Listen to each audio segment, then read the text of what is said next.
amendment gives Ohioans the right to make reproductive decisions.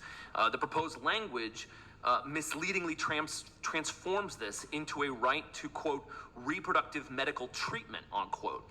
That's not what the measure says. It doesn't require the state of Ohio to provide medical treatment itself. Second, the proposed language doesn't identify 4 of the 5 kinds of reproductive decisions addressed in the measure. Those 4 being contraception, fertility treatment, continuing one's own pregnancy, and miscarriage care.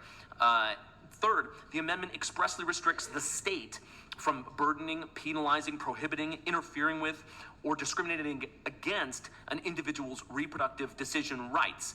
Yet the proposed language falsely says that it restricts the citizens of the state. The measure itself defines the state to include any governmental entity and any political subdivision. Fourth, the amendment uses the medically correct term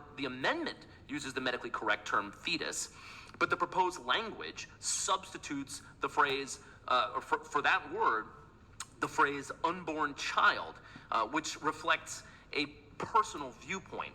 And fifth and finally, the ballot language is longer than the amendment it purports to summarize and is needlessly repetitive. It's an attempt to confuse voters, Mr. Secretary.